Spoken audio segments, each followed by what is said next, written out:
So I recently did a coaching call with a student in our community, and I decided to share this with you guys online because it may benefit you as well. So as I was coaching the student, he actually has a deal on a contract, so congratulations, right?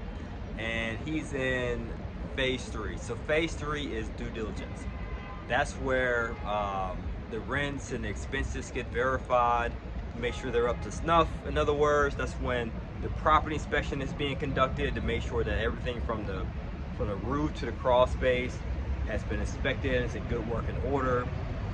So being that he's in phase 3, he asked me the question. He said, "Hey Juan, I just got the inspection report and it looks like there's a good number of repairs needed. You know, what should we do about this, right?" Because with him, the client, this being his first deal, he's somewhat on pins and needles, right? He's somewhat apprehensive, and it was just a little scary, just to put it bluntly, right?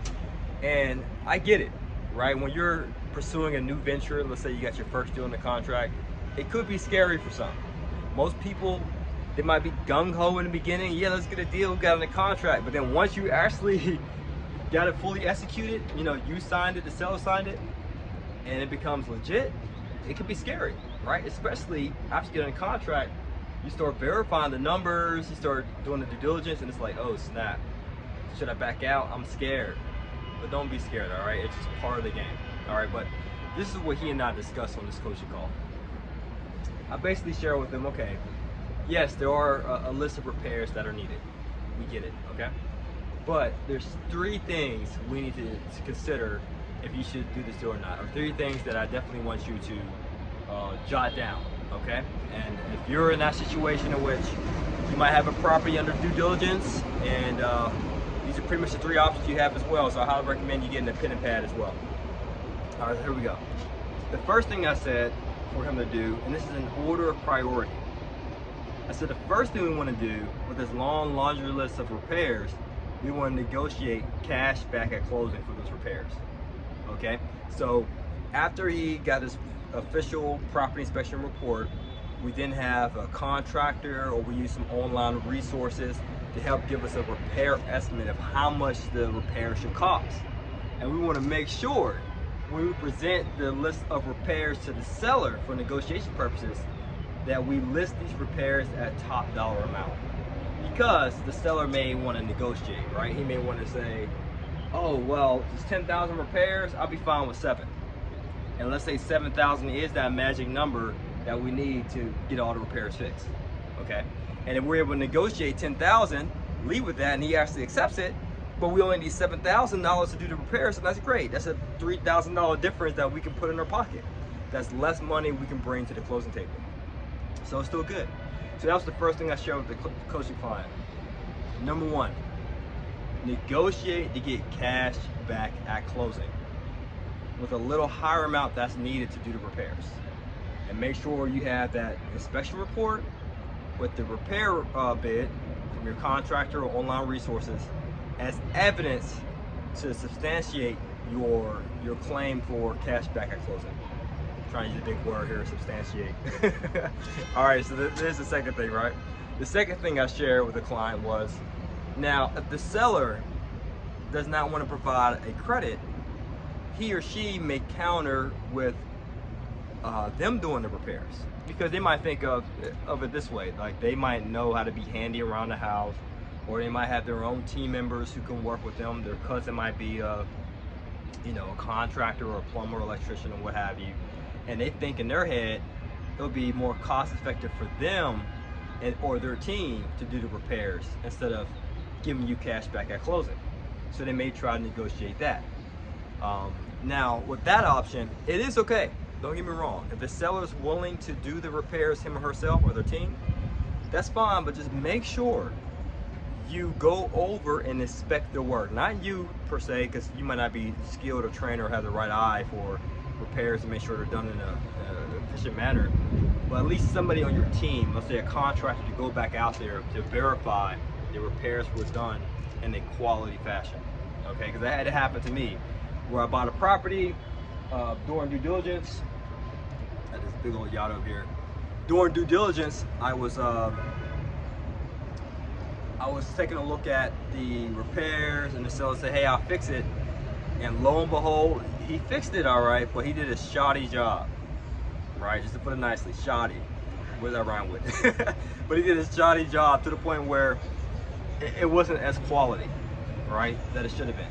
Now, I can't blame the seller, I had to blame myself, because I should have had my team inspect it to make sure it was done correctly, okay? Now let's get to the third strategy. The third strategy is the seller can say no to the credits and say no to him repairing the repairs himself.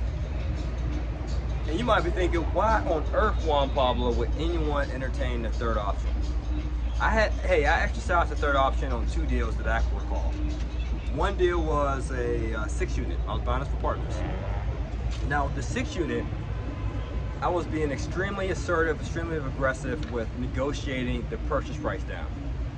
For the 6-unit, I think he wanted maybe $210,000 for the 6-unit, and I was able to talk him down to like 180, right? So I talked him down a good amount of money. So I bought the property with a good amount of built-in equity, okay?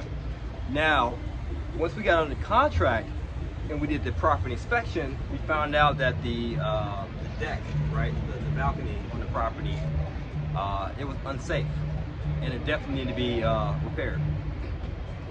But the seller pretty much stood his ground and said, no, I'm not fixing it, and no, I'm not giving you any credits.